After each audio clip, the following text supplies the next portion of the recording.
நம்பிக்கையின் நூல். வலேரியா என்ற பொன்னாடை மன்னர் ஆட்சியில் நீலக்கற்கள் போல உயர்ந்த கோபுரங்கள் வானத்தை தொடும் இடத்தில் இளவரசி அலீரா சிறப்பும் பாதுகாப்பும் நிறைந்த வாழ்க்கையை வாழ்ந்தாள். அவளது ஒவ்வொரு தேவையும் பூர்த்தி செய்யப்பட்டு விருப்பங்கள் அனைத்தும் நிறைவேற்றப்பட்டாலும் அவள் சுத்தமாகச் சூழப்பட்டிருந்தாலும் தனிமை அவளுக்கு அமைதியான தோழனாக அருகில் இருந்தது. அலீரா அந்த பளிங்கு கோட்டையின் சுவர்களைத் தாண்டி உலகத்தை காண விரும்பினாள். ஒரு சாதாரண போர்வையில் மறைமுகமாக வசந்த திருவிழாவின் போது அருகிலுள்ள கிராமத்திற்குள் அவள் பயணமானாள். அங்கு சிரிப்பும் எளிய மகிழ்ச்சியும் நிறைந்த இடத்தில் அவள் அமைதியானும் நேர்மையானும் இருக்கும் நெசவாளி கேலாவை சந்தித்தாள். அவர் வெறும் துணி மட்டுமல்ல, நம்பிக்கையையும் நெய்தார். கேலாவுக்கு செல்வம் குறைவாக இருந்தாலும் மனதில் நிறைவாக இருந்தது. மறைமுகமாக வந்த அந்த பெண் விழுந்த கூடை ஒன்றுடன் போராடிக் கொண்டிருப்பதை அவர் பார்த்தபோது தயங்காமல் உதவினார். ஒரு நூல் முறிந்தாலும் அதை மீண்டும் இணைக்கலாம் என்று மென்மையான புன்னகையுடன் அவர் அவளது சிதறிய பொருட்களை திருப்பிக் கொடுத்தார்.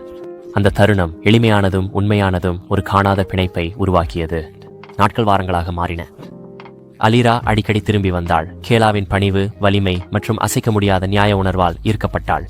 அவள் ஒரு அரசி என்பதை அவர் ஒருபோதும் அறியவில்லை. ஆனால் அவளை மதிப்புடன் விலைமதிப்பற்றவளாகவே நடத்தினார். ஒரு மாலை ஒரு புயல் கிராமத்தின் பாலத்தை அடித்து அழித்தது. கேலா தனது உயிரை ஆபத்தில் வைத்து சிக்கியவர்களையும் காயமடைந்தவர்களையும் காப்பாற்றினார். அந்த செய்தி அரண்மனைக்கு சென்றபோது அலீரா தனது மனதையும் அடையாளத்தையும் இனி மறைக்க முடியவில்லை. நான் உங்கள் அரசி என்று அவள் அச்சத்துடன் விரிந்த கண்களுடன் ஒப்புக்கொண்டாள்.